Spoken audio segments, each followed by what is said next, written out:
Let us discuss a question from gas turbine cycle, which is basically works on Brayton cycle. So let's draw it in our TS diagram first. Okay, so first we have a compressor, air gets compressed. Okay, so let's draw two constant pressure, which are just constant pressure curves on TS diagram. So this is 10.5 bar and this is at 1 bar. Okay, so air gets compressed in a compressor, and then a constant pressure heat addition by adding combustion products.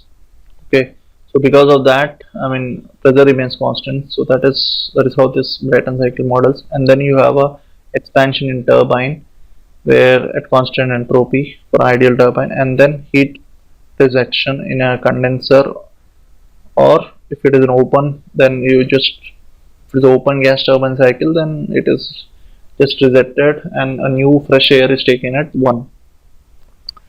So this is what is given, and now we need to find out the efficiency. The flow leaves the turbine at 1.2 bar. Okay, so basically that is what I told. Here it leaves at 1.2 bar, so it's an open gas turbine, and here it enters at 1 bar. Okay, so that is just a small change. Okay, so now what we do is we actually now need to find out temperatures, the heat, and so ultimately thermal efficiency is something which we want to calculate.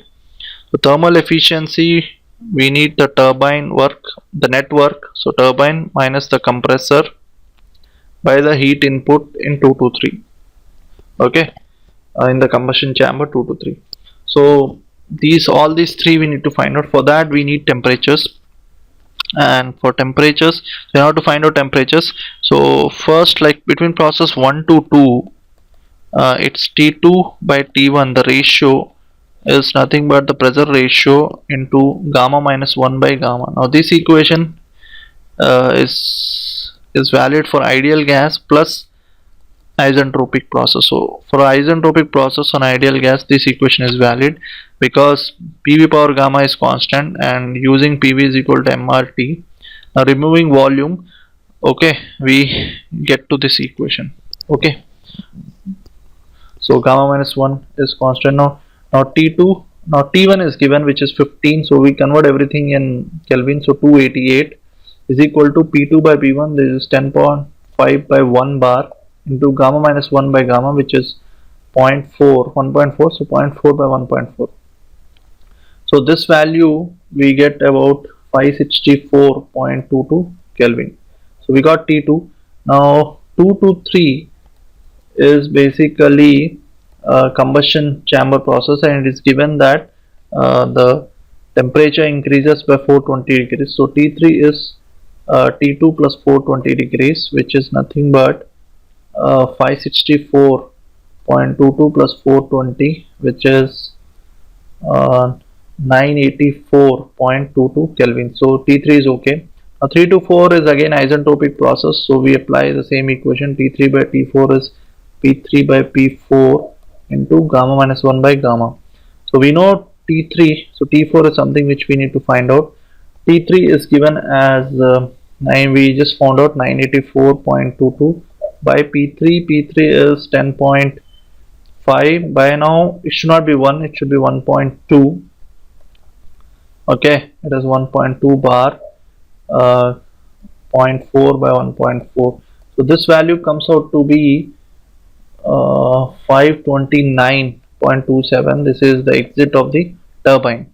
Okay, now we need to find out the work done in individual process. Work done in turbine is change in enthalpy, because it's an open process, and all this compressor process isentropic, so there is no, so it's adiabatic, so it's basically change in the enthalpy H2 minus H1, which is nothing but MCP T2 minus T1. And flow rate is given, so mass flow rate is given, so we get work done per second, which is power. Okay, so mass flow rate is given as 30, and CP is constant pressure specific heat is 1.005, and T2 minus T1 is given as 564.22 minus 288. So this value we get in kilojoules, in joules per second in fact, or you should say kilojoules per second, but we convert everything into yeah, so it's basically kilowatts. Okay, so this value is 8328 kilowatts. Okay, 8328 kilowatts. Okay, 8328 kilowatts. Now similarly we find out work done in turbine, which is again the decrease in the enthalpy H3 minus H4, which is MCP T3 minus T4. We have all the temperatures T3 T4, so 30 into 1.005. T3 is 984.22 minus T4, which is 529.27. So this value comes out to 13716.74 kilowatts. Okay, and so the net work is the difference of these two, which comes out to be 5388.74 kilowatts. So we got this. Now the heat input we can easily get, it is M. Again the difference in the enthalpy H3 minus H2, CP MCP delta T, which is 420, increased by 420. So this value also comes about to 12663 kilowatts. So now it's all efficiency, which is work done net by Q, 5388.74 by 12663. So this value comes out to be 42.55. So it's all calculation. Percentage is about 42.55. Thank you.